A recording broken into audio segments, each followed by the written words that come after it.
آپ کے سوال کے جواب میں میں چاہتا ہوں کہ پہلے تو دو حقائق سامنے رکھ لیں۔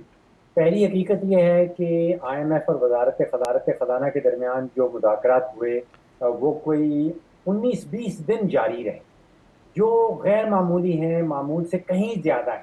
اس کا مطلب کہ مذاکرات سخت تھے، جو آئی ایم ایف مانگ رہا تھا شاید پاکستان نہیں دے رہا تھا، تو مذاکرات بہت لمبے چلے جو غیر معمولی تھے۔ اور دوسری حقیقت یہ ہے کہ ان مذاکرات کے نتیجے میں آئی ایم ایف کی ٹیم بغیر سٹاف لیول اگریمنٹ کرے پاکستان سے چلی گئی۔ اب اچانک ہمیں خبر ملی ہے کہ سٹاف لیول اگریمنٹ ہو گیا ہے۔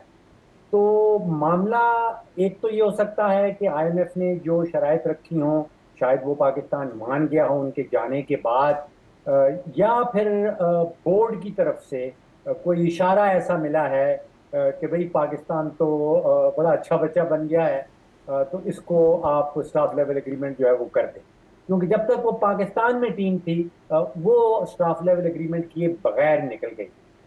اب بورڈ میں آپ سوچئے کہ تقریباً 8,31,000 ووٹ جو ہیں، جو آئی ایم ایف کا بورڈ ہے، وہ صرف جب امریکہ کا جو ایگزیکٹو ڈائریکٹر وہاں بیٹھتا ہے اس کا ہاتھ کھڑا ہوتا ہے تو وہ 8,31,000 ووٹ کھڑے ہوتے ہیں۔ تو یہاں پہ I think on my part this is speculation کہ یا تو بورڈ کی طرف سے کوئی اشارہ دیا گیا ہے جس کا مطلب یہ ہے کہ یہ معاشی فیصلہ کم ہے اور سیاسی فیصلہ زیادہ ہے کہ پاکستان کو جو ہے وہ اسٹاف لیول اگریمنٹ کا دینا ہے کہ اگریمنٹ یہ بڑا جو ہے وہ امپورٹنٹ کرنا پوائنٹ ہے ڈاکٹر صاحب آپ کا۔ اگر یہ سیاسی فیصلہ زیادہ ہے تو پھر آپ کو کیا لگتا ہے اس پہ کس نے رول پلے کیا ہے؟ میں نے آپ کو بتانے کی وزیر کوشش اعظم کی کہ جو وزیر اعظم تو کریڈٹ دے رہے chief of the army staff کو ہماری سائڈ سے۔ دیکھیے جو بورڈ کی طرف سے رول ہے وہ تو 8,31,000 ووٹ ہیں، میں نے آپ سے کہا کہ وہ ٹھیک امریکہ کے ووٹ ہیں، ٹھیک اور ہماری طرف سے شہباز شریف صاحب نے آپ کو جواب دے دیا۔ ٹھیک، کوائٹ انڈرسٹینڈیبل سر۔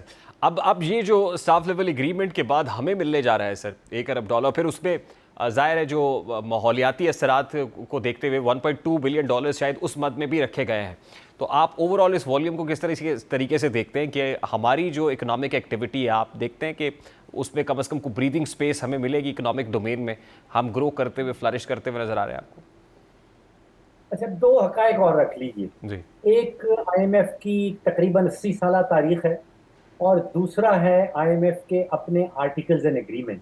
یہ جتنے بھی دنیا کے عالمی مالیاتی ادارے ہیں وہ اپنے آرٹیکلز آف اگریمنٹ میں جو کچھ لکھا ہوتا ہے اس کے مطابق کام کرتے ہیں۔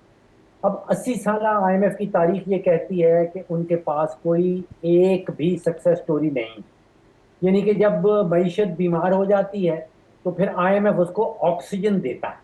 تو یہ ذہن میں رکھیے کہ ہمیں آکسیجن مل رہی ہے، معیشت بیمار تھی اس کو آکسیجن مل رہی ہے۔ یہ توقع کر لینا کہ وہ معیشت آئی ایم ایف کے قرضے کے بعد اس کی ایک انسٹالمنٹ کے بعد کوئی میراتھن کی دوڑیں دوڑنے لگے گی اور بہت تندرست و توانا ہو جائے گی، تو یہ توقع رکھنا میں سمجھتا ہوں کہ یہ واجب نہیں ہوگی۔ اور اگر ہم اس توقع سے بیٹھے ہیں تو مجھے آئنسٹائن کی ایک بڑی مشہور اس کو کہتا تھا کہ بے وقوفی کی ڈیفینیشن بتاتا تھا، اور وہ کہتا تھا کہ اگر ایک ہی تجربے کو بار بار دہرایا جائے اور توقع اس چیز کی جائے کہ نتیجہ فرق نکلے گا تو آئنسٹائن کے مطابق یہ بے وقوفی ہے۔ اب ٹھیک 25 پروگرام، یہ 25واں پروگرام ہے ہمارا، یعنی کہ 24 پروگرام پہلے کر چکے ہیں۔ اگر اس چیز کی توقع رکھی جا رہی ہے کہ ہماری معیشت جو ہے وہ تندرست و توانا ہو جائے گی اور دوڑنے لگے گی اور ڈالرز کی بارش شروع ہو جائے گی، یہ آکسیجن ہے جو ایک بیمار معیشت کو مہیا کی جا رہی ہے۔ ڈاکٹر صاحب، لیکن حکومت کی جو معاشی اقدامات ہیں آپ کو لگتا ہے کہ وہ مثبت سمت میں ہے؟ کیونکہ اگر حکومت یہ کہے کہ مہنگائی سنگل ڈیجٹ میں آ گئی ہے یا کم ہو گئی ہے تو ہم اسے شک بھری نظر سے دیکھتے ہیں، لیکن اگر آئی ایم ایف اپنی پریس ریلیز کے اندر یہ کہے کہ مہنگائی 2015 کے بعد کم ترین سطح پہ ہے تو پھر کیا سمجھا جائے؟ دیکھیے اس میں قطعاً کوئی شک نہیں ہے کہ پچھلے سال جو مہنگائی کی شرح تھی وہ کوئی 30% تھی اور اب وہ سنگل ڈیجٹ میں پہنچ گئی۔ یہ تو اعداد و شمار کا کتاب، یہ تو مطلب پاکستان بیورو آف اسٹیٹسٹکس کے اعداد و شمار ہیں، وہ آپ کو بتاتے ہیں۔ لیکن ایک معیشت ہوتی ہے اشاریوں کی معیشت، اور ایک معیشت ہوتی ہے جو زندہ پاکستانیوں کی معیشت۔ اب آپ سوچئے کہ پچھلے کوئی 24 سے 30 مہینوں کے دوران جو مجموعی مہنگائی پاکستانیوں نے برداشت کی ہے وہ لگ بھگ 70% بنتی ہے، اور ان 24-30 مہینوں کے دوران تنخواہیں یا تو بڑی نہیں ہیں، اگر بڑی ہیں تو 5-10% بڑی ہیں۔ تو اس وقت جو پاکستانی ہے اس کی جیب میں پیسہ نہیں بچا، یعنی کہ اس کی جو قوت خرید ہے وہ ختم ہو گئی۔ تو یہ دونوں حقائق آپ سامنے رکھیں کہ یہ بھی حقیقت ہے کہ جو مہنگائی کی شرح ہے، بڑھنے کی شرح وہ کم ہو گئی ہے۔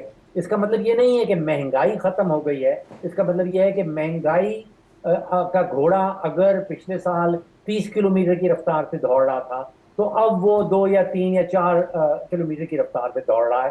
مہنگائی ابھی بھی ہے، ٹھیک. اور اور تیسری حقیقت یہ ہے کہ پاکستانی جو ہے، عام پاکستانی، خاص طور پہ تنخواہ دار پاکستانی، اس کی قوت خرید ختم ہو گئی ہے۔ ٹھیک. اب مہنگائی کی شرح کم ہو زیادہ ہو وہ کچھ خریدنے کے قابل نہیں بچے۔ ڈاکٹر صاحب I have to take a very quick short break here. بہت بہت شکریہ